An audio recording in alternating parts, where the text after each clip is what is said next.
साथियों, CSS के आज के ट्यूटोरियल में हम सीखेंगे बैकग्राउंड प्रॉपर्टी के बारे में।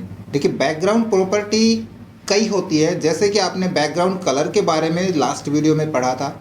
इस वीडियो में पढ़ेंगे बैकग्राउंड इमेज, इमेज का size, position, repeat background, multiple image etcetera. तो इस वीडियो में अंत तक बने रहिएगा। नमस्कार दोस्तों, मेरा नाम है मनोज कुमार और आप देख रहे हैं कंप्यूटर ज्ञान गुरु चैनल। तो आइए सीख लेते हैं। देखिए, बैकग्राउंड का यूज़ हम अपनी वेबसाइट को और भी अट्रैक्टिव और सुंदर बनाने के लिए करते हैं। हम बैकग्राउंड का इस्तेमाल अपनी वेबसाइट की बैकग्राउंड बनाने के लिए यूज़ कर सकते हैं, या पैराग्राफ की बैकग्राउंड बनाने के लिए यूज़ कर सकते हैं, या कोई आर्टिकल है, कोई एरिया हमने डिफाइन कर रखा है, उसकी बैकग्राउंड क्रिएट करनी है। तो इसमें हमने कलर के लिए आपको पहले बता दिया था। अभी आप यहाँ पे देखिए, हमने एक लिंक दिया है यहाँ पे एक स्टाइल शीट का, जो हमने CSS की एक फाइल बना के रखी थी गुरुजी के नाम से। ठीक है, यहाँ पे ये मैंने फाइल बना के रखी है, जिसके अंदर मैं बैकग्राउंड लगा रहा हूँ, बॉडी बैकग्राउंड। ठीक है, जिसमें हमने कलर बैकग्राउंड के लिए आपको लास्ट वीडियो में बता दिया था कि हम कलर किस प्रकार यूज़ करेंगे, टेक्स्ट कलर किस प्रकार यूज़ करेंगे और बॉर्डर कलर हम किस प्रकार यूज़ करेंगे। आज हम बात करेंगे सिर्फ बैकग्राउंड प्रॉपर्टीज़ के बारे में, जिसके अंदर पहली तो आती है बैकग्राउंड कलर। एक बार फिर से हम डालते हैं, हमने यहाँ पे कोई भी कलर डाला, येलो मैंने डाल दिया, सेव करेंगे और अपनी फाइल को यहाँ पे रिफ्रेश करेंगे तो आप देखोगे बैकग्राउंड का कलर येलो हो गया। ठीक है, सिंपली आप यूज़ कर सकते हैं, क्या कलर आप लेना चाहते हैं वो कलर ले सकते हैं। लेकिन हम यहाँ पे यूज़ करने वाले हैं कुछ इमेज का, तो यहाँ पे हम कलर को हटा देंगे और इसकी जगह डालेंगे इमेज। और इमेज हमने कौन सी लेनी है, इमेज के अंदर बहुत सारी वैल्यू हम डाल सकते हैं, जैसे कि इमेज, लाइनर ग्रेडियंट या redial gradients, repeating liner gradients, repeating redial gradients और URL। ये सारे हम आपको बताएंगे, लेकिन स्टेप बाय स्टेप। सबसे पहले आज हम बताएंगे आपको बैकग्राउंड इमेज के अंदर URL। ठीक है, तो उसके लिए हम करेंगे URL type, bracket start close और इन्वर्टेड और कॉमास के अंदर हम लिखेंगे उस इमेज की लोकेशन, कि वो इमेज कहाँ पे रखी हुई है। देखिए, मेरे पास यहाँ पे मैंने कुछ इमेज रखी है। ये एक इमेज नाम का फोल्डर बनाया है मैंने गैलरी के अंदर, और उसमें कुछ इमेज है। तो सबसे पहले हम वो फोल्डर का नाम डालेंगे और बैकस्लैश के साथ उस इमेज का नाम। तो हम यहाँ पे लिख लेते हैं इमेज, बैकस्लैश यूज़ करेंगे, सीधा बैकस्लैश नहीं, फॉरवर्ड स्लैश है। और इमेज का नाम हमने टाइप किया, किस टाइप की इमेज है वो उसका एक्सटेंशन डाल देंगे। ठीक है, और सेव करेंगे और अपनी फाइल पे आके इसको रिफ्रेश करते हैं तो देखिए हमारी इमेज यहाँ पे लग गई। लेकिन आप देख रहे हो इमेज हमारी इधर ख़त्म हो गई और फिर से स्टार्ट हो गई। तो इसका डिफ़ॉल्ट है, क्योंकि इमेज का साइज छोटा है। अगर इमेज छोटी है तो वो एक इमेज लेने के बाद ऑटोमेटिक इमेज को रिपीट करने लग जाता है। और वेब पेज के अंदर ऐसा होगा, अगर इमेज का साइज़ आपका छोटा है और वेब पेज को कवर करने के लिए वो इमेज बाय डिफ़ॉल्ट रिपीट होती है। अगर हमको ये इमेज पूरी स्क्रीन पे चाहिए, या फिर मैं आपको दिखाता हूँ, मेरे पास एक बड़ी इमेज भी है, मैं वो इमेज यहाँ पे लगाता हूँ। वो इमेज है यहाँ पे मेरे पास, ये नेचर के नाम से। ठीक है, हम इस वाली इमेज को लगाएंगे। इसमें मैं लगाता हूँ यहाँ पे, इसका नाम चेंज कर जाता हूँ, फोल्डर तो वही रहेगा नेचर। इसको सेव कर देंगे और यहाँ पे आके रिफ्रेश करेंगे तो आप देखोगे ये नेचर की इमेज जो आप यहाँ पे देख रहे हो, देखो इमेज तो ये काफ़ी बड़ी है, लेकिन यहाँ पे वो कट गई है ना। क्यों? क्योंकि ये भी इस वेब पेज पे फिट नहीं आ रही। हमको उसको फिट करना है या उसकी पोजीशन चेक करनी है, तब हम क्या करेंगे, उसके लिए मैं पहले वाली इमेज लगा देता हूँ एक बार। ठीक है, सेव कर देंगे और इसको रिफ्रेश कर लेंगे अपने पेज को। इस इमेज को हमने पूरे पेज पे फैलाना है, तो यहाँ पे देखेंगे हम एक और लिखेंगे, इसकी प्रॉपर्टी बैकग्राउंड साइज। ठीक है, वो बैकग्राउंड साइज प्रॉपर्टी होगी और वो हम किस प्रकार लगाएंगे, उसके लिए हम लिखेंगे, देखिए यहाँ पे हम दो तीन होती है, एक तो होती ऑटोमेटिक, एक होती कंटेंट और एक होता कवर। कंटेंट का हम बताएंगे जब हमको कुछ कोई आर्टिकल बताएंगे आपको, तब बताएंगे। फिलहाल हम कवर का बताते हैं, और ऑटोमेटिक का या रिपीटेड का वो बाय डिफ़ॉल्ट जो साइज़ इमेज का वही आएगा। तो हम इसको ले लेते हैं कवर, यानी कि हमने उस इमेज को कवर करना है। रिफ्रेश करेंगे यहाँ पे तो देखो वो इमेज पूरी स्क्रीन पे कवर हो जाएगी। इसी स्थिति में मैं दूसरी जो बड़ी इमेज मैंने लगाई थी उसको यूज़ करके देखते हैं। उस इमेज का नाम था नेचर, मैं यहाँ पे डाल लूँगा नेचर, सेव करेंगे तो ये भी अब पूरे पेज पे कवर हो जाएगी। देखिए हो गई ना, पहले वो इमेज कट रही थी यानी कि वो ज़्यादा बड़ी इमेज थी, बाहर जा रही थी। या फिर हम इमेज का कोई स्टैंडर्ड साइज़ भी यहाँ पे डाल सकते हैं। उसके लिए हम यहाँ से कवर वाले को हटा देंगे और यहाँ पे इमेज का साइज़ डाल सकते हैं हम। जैसे कि मैं यहाँ पे डाल दूँ इमेज का 500 पिक्सल में डालता हूँ। सिर्फ हमने एक ही साइज़ डालना है, सिर्फ विड्थ डालनी है, हाइट ऑटोमेटिक पिक्चर के हिसाब से एडजस्ट कर लेगा। सेव कर देंगे, रिफ्रेश करेंगे तो आप देखोगे यहाँ पे मैंने डाला था 500 पिक्सल, तो 500 पिक्सल की इमेज जो यहाँ पे आ गई तो ऑटोमेटिक आगे रिपीट हो गई क्योंकि पिक्चर का साइज़ छोटा हो गया। अगर हमने रिपीट नहीं करना है, सिर्फ एक ही पिक्चर रखनी है और 500 पिक्सल की रखनी है, तब हम एक और प्रॉपर्टी यूज़ करेंगे। उसके लिए हम यहाँ पे आके लिखेंगे बैकग्राउंड रिपीट। ठीक है, ये बैकग्राउंड रिपीट प्रॉपर्टीज़ हो गई।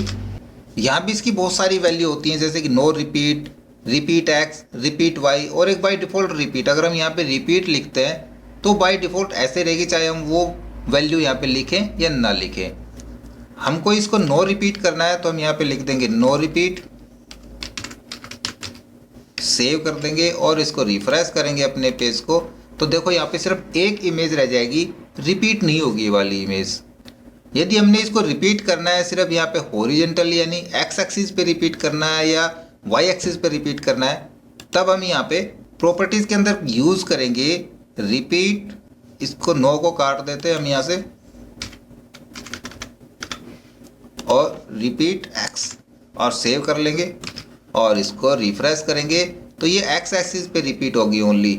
या फिर आपने वाई एक्सिस पे रिपीट करना है तो उसके लिए हम यहाँ पे टाइप करेंगे वाई, सेव करेंगे और फिर से आके इसको रिफ्रेश करेंगे तो आप देखोगे इस बार ये वाई एक्सिस पे रिपीट हो जाएगी। अब हम मल्टीपल इमेज लगा के देखते हैं कि हम एक साथ कितनी सारी इमेज लगा सकते हैं। हम कई इमेज लगा सकते हैं। तो यहाँ पे मैं इसको तो कर देता हूँ डिलीट, ये वाली प्रॉपर्टी हम हटा देंगे यहाँ से। और एक इमेज के बाद अगर हमने दूसरी इमेज भी लगानी है तो वहाँ पे लास्ट में आएंगे, कोमा यूज़ करेंगे, नीचे आ जाते हैं हम यहाँ पे, फिर से हम टाइप करेंगे URL ब्रैकेट स्टार्ट क्लोज और दूसरी इमेज सेम टू सेम मैं ये वाली कॉपी कर लेता हूँ इसको और यहीं पे डाल देंगे लोकेशन और इमेज का नाम चेंज कर देते हैं खाली, हो गया। और भी एक लगाना चाहते हैं तो फिर से हम यहाँ पे कोमा यूज़ करेंगे ताकि आगे ना जाए टेक्स्ट। इसके लिए मैं यहीं पे लिखता रहता हूँ URL और पेस्ट करेंगे और इस बार हम इमेज का नाम डाल देते हैं पेंगुइन। ठीक है, एक इमेज ये भी है मेरे पास, सेव कर देंगे और इसको हम आके यहाँ पे करेंगे रिफ्रेश तो आप देखोगे यहाँ पे ये रिपीटेड दिखा रहा है ना, तो इसको हम कर देते हैं नो रिपीट। पहले तो हमने रिपीट नहीं करना है तो हम उसके लिए यहाँ पे करेंगे बैकग्राउंड प्रॉपर्टी यूज़ करेंगे,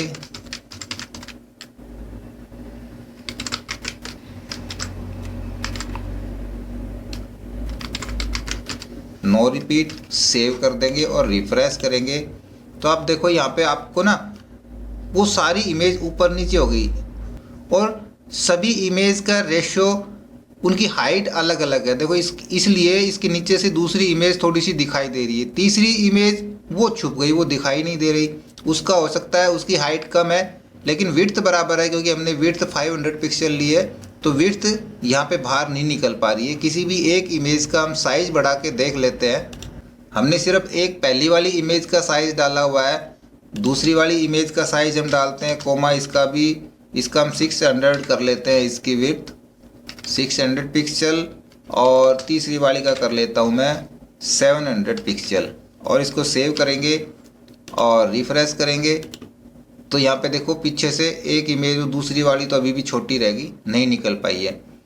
यदि आप मल्टीपल इमेज लगाना चाह रहे हैं तो सबसे पहले आप इमेज का साइज़ एडजस्ट कर लें अगर आप थोड़ा सा बेटर लुक देना चाहते हैं, अपने काम को आसान बनाना चाहते हैं। लेकिन मैं यहाँ से भी कोशिश करूँगा कि सभी इमेज का साइज़ इक्वल हो और बराबर बराबर सामने आए। तो देखिए हम क्या करेंगे, मैं सभी का साइज़ इक्वल कर लेता हूँ, इनकी विड्थ ये 500 पिक्सल हो गई, ये भी 500 पिक्सल हो गई। और किसी भी इमेज को हमने रिपीट नहीं करना है, नो रिपीट करना है। तो कोमा डाल के इसको भी मैं कर दूंगा नो रिपीट और फिर से लिख दूंगा नो रिपीट। तीनों इमेज हमारी नो रिपीट पे आ गई। वापस चलते हैं हम यहाँ पे और सबसे पहले हम लगा लेते हैं उसकी पोजीशन। ठीक है, हमने पोजीशन यूज़ करनी है इमेज की कि आपने पोजीशन कहाँ देनी है, यो आपने वर्टिकली लगानी है या हॉरिजॉन्टली लगानी है। तो उस पोजीशन के हिसाब से इनका मैंने रेशियो डाला हुआ है 500 पिक्सल का। तो यहाँ पे पोजीशन डालेंगे बैकग्राउंड पोजीशन। पोजीशन के अंदर जो पहली इमेज है वो तो हमारी वहीं पे फिक्स रहे, यानी कि ये जो एक्स एक्सिस पे 0 पिक्सल और स्पेस डाल के 0 पिक्सल ही हम कर देंगे इसको वाई एक्सिस के ऊपर, कोमा। दूसरी इमेज हमने अगर इसकी विड्थ हमने कितनी कर दी 500 पिक्सल की है, तो दूसरी हमारी कहाँ से शुरू हो जाए, 500 पिक्सल से शुरू हो जाए। तो यहाँ पे करेंगे हम 500 पिक्सल से नीचे कितनी है वाई एक्सिस पे नहीं लेके आनी, हमने उसी लाइन में रखनी है। तो इसको भी हम कर देंगे 0 पिक्सल, कोमा। तीसरी इमेज वो 1000 पे चली जाए क्योंकि 500 पिक्सल और दूर जाएगी, 1000 pixel to 0 pixel y axis पे। ओके, इसको सेव कर देंगे और यहाँ पे आके अपनी फाइल को रिफ्रेश करेंगे। तो यहाँ पे देखो तीनों इमेज रिपीट हो रही है, तीसरी इमेज नहीं आ रही, शायद हमने उसके नाम की स्पेलिंग या गलत मिस्टेक डाल दी उसकी। हमने तीसरी इमेज कौन सी डाली थी वो देखते हैं। एक तो हमने डाली तुलिप्स की, एक डाली थी पेंगुइन्स की स्पेलिंग चेक कर लें, PENGUIN हो गया ना, PENGUINS, एन हमने नहीं लगाया था। इसको सेव कर देंगे और अब हम इसको रिफ्रेश करेंगे। तो आप देखो कि तीनों पिक्चर हमारी यहाँ पे दूर भाग गई, काफ़ी दूर चलेगी। 500 पिक्सल तो काफ़ी ज़्यादा हो गए, थोड़े से कम कर लेते हैं ताकि ये कम पे आ जाए। हम 300 पे कर लेते हैं, तीनों को 300 डाल देंगे। यहाँ पे 300 हो गया, तो ये फर्स्ट वाली जो इमेज है ये हमारी 300 पे हो जाएगी और ये वाली 600 पे हो जाएगी। और सेव कर देंगे और रिफ्रेश करेंगे इसको, तो अब ये थोड़ी सी नज़दीक आ जाएंगी। अब देखिए इनकी हाइट हमने एडजस्ट नहीं करी थी, पिक्चर हमारी सारी अलग अलग साइज़ की है। तो मैं इनकी हाइट बढ़ा देता हूँ और हाइट बढ़ाने के लिए हम वापस आएंगे, यहाँ पे हम हाइट के लिए लिख देंगे, इसका मैक्सिमम हाइट कर देते हैं हम 200 पिक्सल, सेव कर देंगे और रिफ्रेश करेंगे। तो एक की बड़ी है और ज़्यादा बढ़ानी पड़ेगी, 300 बाई 300 कर देते हैं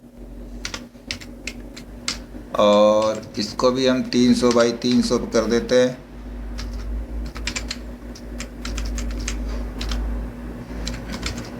और इसको भी हम 300 बाई 300 कर देते हैं, सेव कर देंगे और फिर रिफ्रेश करेंगे। तो अब ये तीनों नीचे भी मैंने एडजस्ट कर दी इक्वल। तो यदि आप किसी भी फ़ोटो एडिटर के अंदर फ़ोटो को पहले एडिट करके उनका साइज़ एडजस्ट करके लेके आएंगे तो आपको और भी अमेजिंग लगेंगे यहाँ पे इंसर्ट करने के लिए। अभी यहाँ पे मैंने हाइट ज़बरदस्ती बढ़ाई है, तो देखिए थोड़ी सी हाइट बढ़ी हुई इनकी अच्छी नहीं लग रही है ना।